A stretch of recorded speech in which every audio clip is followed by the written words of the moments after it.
Good evening, Excellency, ladies and gentlemen. Welcome once again to Cambodia Global Dialogue of Southeast Asia TV. Tonight we will be covering a topic that is very new in Cambodia. It's about the G20. Because this year Cambodia is the chair of ASEAN, our Prime Minister has been invited in his capacity as ASEAN Chair to go and address the summit of the G20, which comprised the top most powerful 20 countries in the world. So I myself have been appointed as Sherpa, which is a Prime Minister appointment to help prepare the meeting. And then in the system, in the preparation system, there are many different areas of work, like on development work, on tourism, on trade, environment, little bit everything. And I had the pleasure to have with me today Dr. Kalyan, whom you have seen him before in discussing with me on the various rice and agricultural policy. He just came back from Los Cabos, Mexico, in the meeting of the high-level working group on development. So welcome, Bong. Welcome back. Thank you very much. Thank you. Yeah. So Mexico is a long trip, but I think you did represent well Cambodia as far as in the G20 discussion. Perhaps you can give a bit, the feeling of it. What happened there? First, thank you so much personally, and also thank to the government for allowing me to go there. It is really a great honor. It's really a great honor. I would say maybe once in a lifetime experience to go there. Apart from all the hassle that we face before we go, but really the honor, the reward that we get at the end of the day was very great. Really, really great to be there, and then really, really great to represent Cambodia in that big forum of international superpower in the world. I think this is maybe the summary of Yes, all right. That's good. So on the side, there's a lot of work. Huh? So what's the gist of the high-level working group on development? What's the gist of their discussion? What's the focus on the global issue for sure, but perhaps also a direct linkage into the region as well? You say rightly, there are so many activities. They call it component or columns. Yes. But this part of the meeting that I attended, they call it the development group, working group meeting. Yeah. So really, G20, which started maybe we could go a bit to history. Started 2008. Yes. But since then, the G20 countries are concerned about the development of the low-income countries, called LIC. Yes. I think this is, in a sense, it is fortunate for us. Why? Because you remember in the old day we have G7, G8. Yes, G8. Yeah. Those are very, very superpower. Yeah, the industrialized world. And they are really like a giant of the world. Yes. And they developed long time ago. Yeah. But the G20 is a bit different. Yeah. G20 include newly developed countries. Yeah, like Indonesia, for example. Like Indonesia, like China, like India, like Argentina, like Brazil. Turkey, South Africa. Yeah. Those are the countries which has been developed only recently. Yes. So in a sense, they understand our problem better than a G7. So that in that context, it is very, very fruitful and more interactive that we went there, and then we speak our situation to them. So the G20 now is well balanced in the sense that on one side you have the G8, which represent the industrialized world, the so-called developed world, and then you have the developing country, as you mentioned, the emerging economy, right? And there's a good balancing, and my feeling is that this world now is so interconnected. The economic crisis in Europe, in the Eurozone, the difficulty, financial difficulty in America, have a direct impact on the prospect of growth of developing country. And I think before it was more like, okay, the policy for the developed world does not necessarily reflecting automatically the welfare of the developing country. So now you have a well-balanced group. But the good thing that I see from this group is that not only they are caring about their own economy, but they're looking at also, how they can help larger issue facing the world, like global issue like environment, climate change, food security, energy security, all that sort of thing. In the area of development, what's the focus on that? Right now, as you say rightly, before G7 or G8, they say that, and then the world follow. But now we come to the point where not only G7, G8 could resolve the problem. This is the background of the G20 as well. Yes. So the world start to realize that we have to involve everyone. So now G20 at Mexico, they are, particularly the presidency of Mexico, they are really focused to help low-income countries. Yes. And because of that, we are really fortunate. We have double happiness. Yes. We are chair of ASEAN, and because of that, we could go to G20. And they are really, they like to hear what are the opinion of low-income countries. What are the real situation there? And then before, they said, no, we've been talking for 4 times already, but we wish to have you, but you did not come. But this time you come, it's really a great honor to be together. From us, Asia, Cambodia. I represent Cambodia. Also Asia. But Mexico also invited Benin from Africa to present Africa. So we went there. They like to hear what are the situation on a ground reality, because they are the donor in a sense. They don't know much about the nitty-gritty of development. So when we go there, we express our situation, our problem. But we stand on a strong principle that we are low-income country, but we are not low intellectual country. That's a good point. That's a very good point. We're low on financial resource, but we're not low on intellectual resource. Right. We try to. That's a good point. So LIC, I is not intellectual, but only income. That's a good point. That's a very good point. No, it's true. I think in this globalized world now, unlike 30 years ago where the internet was not around, people can, you want to find out something, you can find out. So I would say that one of the greatest impact on this globalized ICT connected world is that nobody have the monopoly of intellect anymore, of knowledge anymore. So you can never say that you don't know because you don't have the resource. So I would say Cambodia as a least developed country, low-income country, does not lack the intellectual capacity. No. We are at par with them. We go there with iPhone, iPad, all the internet connection. We know what's going on there. All right. In a sense, I was fortunate because it's not difficult for me. Because as you know. Well, you served 20-some years with the FAO, so you're in the international environment already. I used to be in this. This is help a lot. Because if you are not familiar with this environment, you don't know who is who. You can get lost. You get lost. But for me, frankly, I was fortunate to represent the country. It's like a fish in the water. You go back to see people. I know what is the situation. The World Bank, the UN coming, EU coming. All friends from Africa, also from the big countries. So it's not really difficult. I was managed to convey many message from our situations because. Back to your question about what is the main topic of discussion this year. There are so many topics, you name it, from financial to connectivity, so on and so forth. But Mexico presidencies emphasize on 3 topics. First is infrastructure. Number 2 is food security. And number 3 is they call it green growth. Inclusive green growth. IGG. Right? Yeah, yeah. So this is That's a unique big buzzword. a big buzzword. Yes, yes. So we have a lot of debate on Yes, that. yes.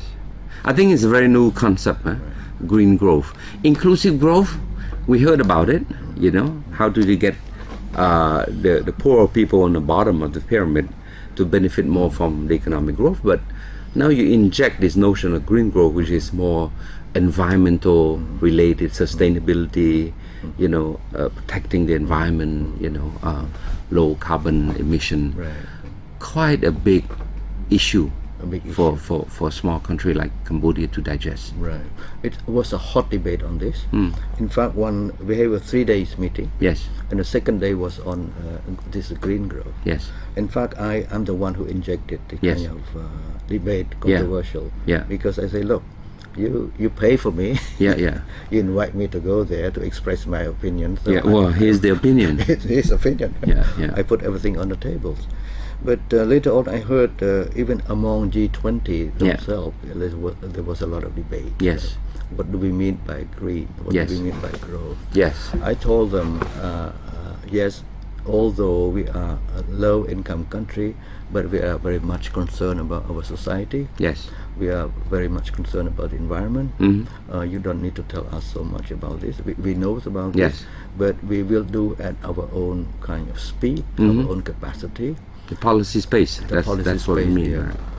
Right? I told them, yes, we are low income, and then frankly, we do less damage to the world. Yeah, we do damage to the world. Which is true. Which is true. You know, green. We've been living in Yeah, the greenery. We live in greenery, Yeah. so we do not have many cars. We don't have Yes. many Yes. things in factory to pollute Yes. the world. Yeah. So it's not only the issue of low-income country. I said the concept must apply to the whole humanity, Yes. to the whole global world. So because they say that because low-income country having this, having that, you have to think more about green. Yeah, yeah. I think in a sense, yes, I accept this principle. Yeah, But it is the principle of humanity, yeah, yeah. not only of us. you know. Yeah. If you, And I think at the end of the day, you know, it relates a lot to technology. You know?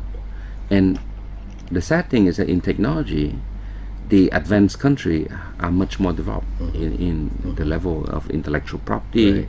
engineering, mechanics, you know, science.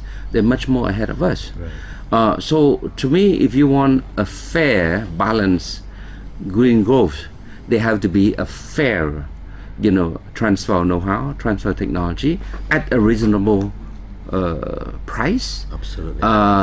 Financing is important. Development assistance is important because ultimately, look, you're pushing certain technology, right? Technology is easy to buy, but not easy to run, not easy to maintain, and the level of capacity building need to come along with it, right? So this is something that I feel where the debate will continue for a long time because the West, let's face it, you know, they are very concerned on the issue of intellectual property, right? So they're very reluctant to let go, just like that, their technology because it's their competitive edge. Why should they give their technology to somebody else who may in turn develop to compete against them? Right. But you see, from the developing countryside, right? You look at China, for example.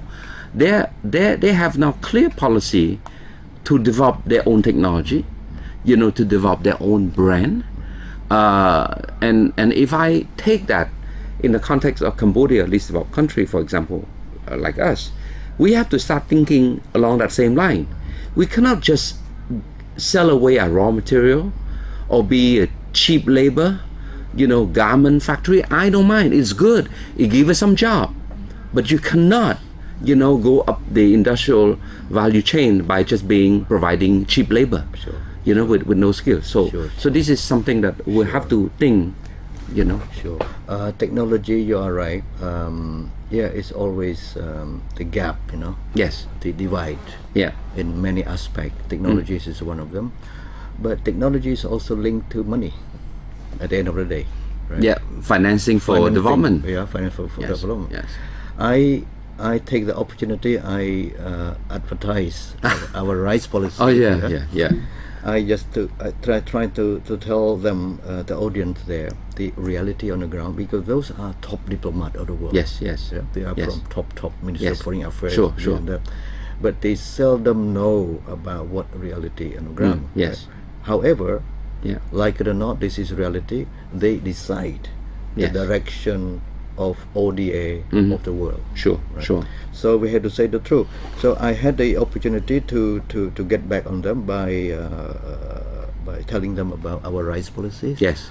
As you mentioned right now, we should not only export raw materials. Yes. Right.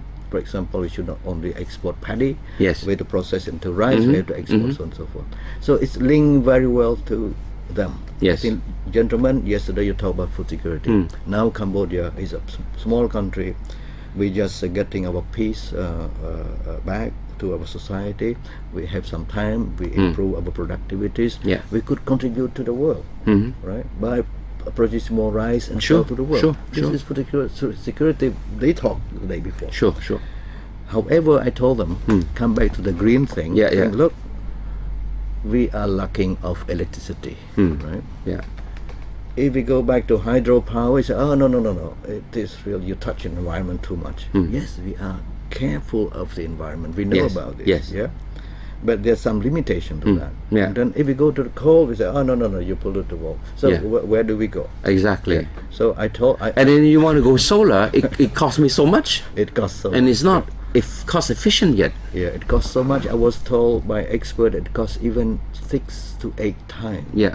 To produce a unit of electricity Yeah. through coal Yes. or through Yes. at the present situation through solar system, it costs more. Yes. So who provide money to the solar system? Yeah.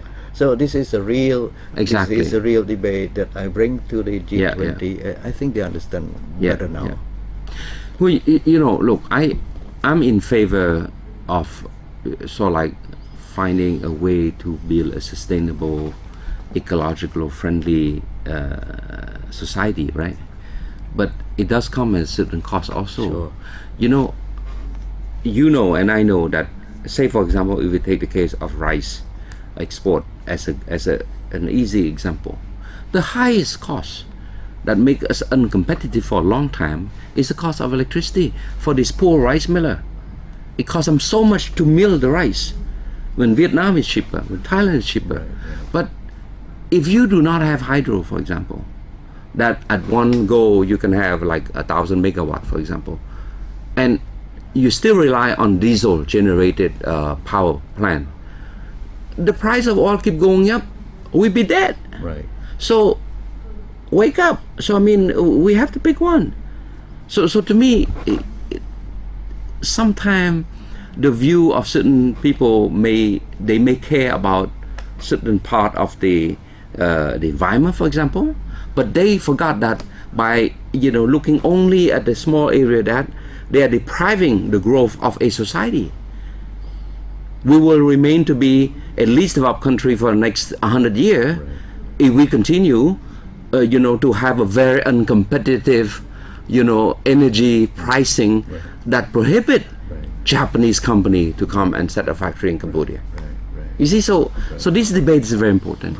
As I mentioned to you, we spent almost a day on this inclusive green growth. Yes. Right? Because if we're not careful, as you mentioned right now, is that become a conditionality for the low-income country. Now you have to develop green growth. Yes. So if not, I would not give you aid.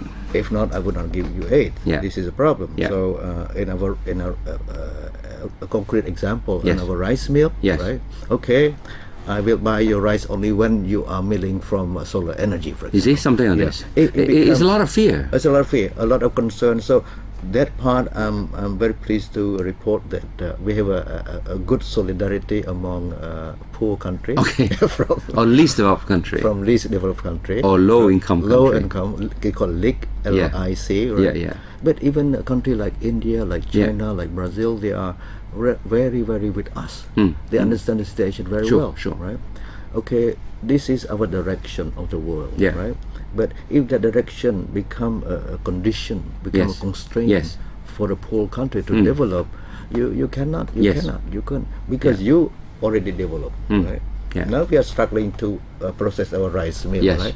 And we say, oh, you have to process through your Exactly. solar system. It's Yeah. not going to work that Yes, way. yes. So this is area that we express so much, and then I remember among G8 country or G7 country, they say no, kind of yes no for a while, but at the end people say, look, you invite this gentleman from Cambodia Yeah. to tell you the truth. Yeah.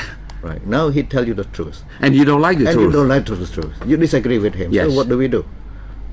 So it is a kind of debate, a real tough debate. Yeah, I think we should be in a position to say things, now, because, after 20 years of experience, we know things, Right. certain thing works, certain thing doesn't work.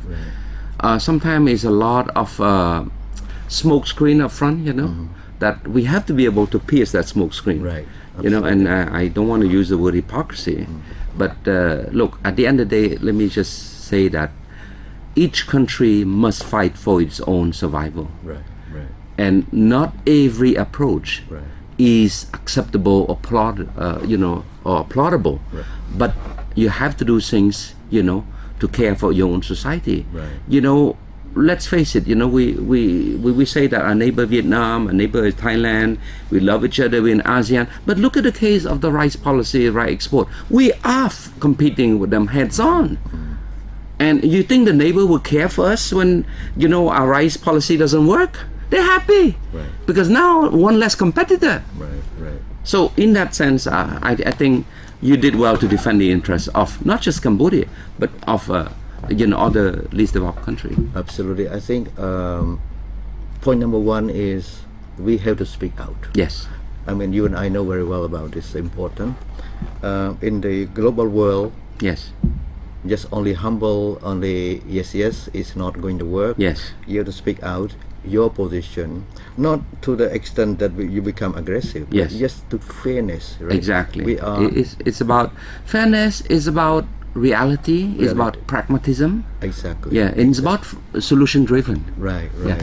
So if you don't say, they don't know. Yeah. They assume in Paris, they assume in Washington, they assume Yes. in somewhere, they say that they know, Yes. but in fact they do not know. And if you just say yes, they make a policy, and then you get stuck. And then right? you're there. You get stuck. Anyway, I think we're running out of time, as always.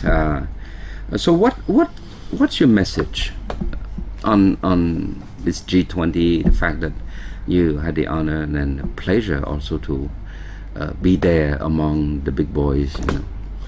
The message is that first, although the trip was so long and tired, you will face in the coming weeks 30 hours, 2 days, you don't know the day and night. At the end of the day, you are flat, but still you feel very honored and happy to be there because you present your country, your different countries. Yeah. So the message is attending the forum like this, and speak out, and then let people know about Cambodia, about our countries, for good or for bad. About the region, about the region. We covered the region, so it was a good endeavor. Yes. To go, a good effort to go. We have to go do that more to improve the image of Cambodia. Yeah. Cambodia image is not only about killing, it's not only about a problem here, but we also do a good job on many aspects. Yes. And we have to speak out. Yeah. And I'm very pleased to report that at a meeting, I don't know how many times they mentioned Cambodia. Oh, very good, very good. Many times, Very because good. I stir a discussion, Debate. a debate. And Well, I will continue at the Shapa meeting at the end of the month. okay, very good. So we are sitting squarely between Brazil and Canada. Yeah. A, B, C, D, B, Yeah. B, Brazil, big countries, and Cambodia. Exactly. And then in Canada. Yeah. So it's a big for us to open the floor for our Prime Minister to go Yes, there in indeed. June.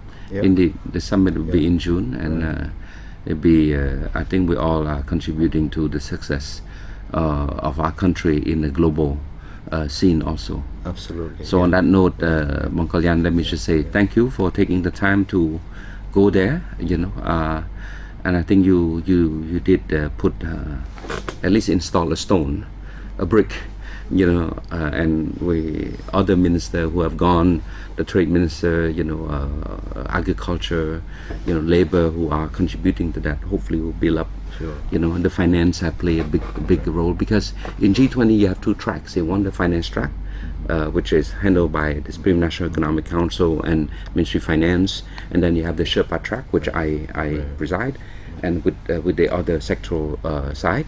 But combined together, we should have enough input to prepare for our Prime Minister a very good, you know, presentation, paper, position for the rest of the world, at least this year, to know about Cambodia and about ASEAN.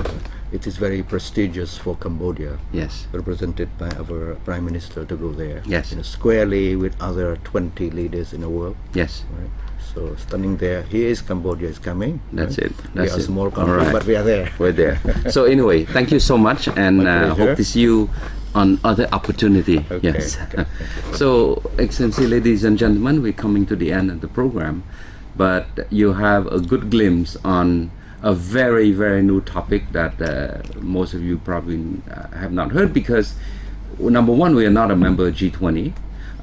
Number two, most of the activity that the G20 are undertaking are taking place in other, you know, developed country. So chances that we heard on the news, we see on BBC or CNN, but as Cambodian, we don't have that opportunity to take part, except for this year when as we chair the ASEAN, we are invited to represent ASEAN in this very prestigious and powerful economic grouping of 20 countries. So good night, and I see you next week.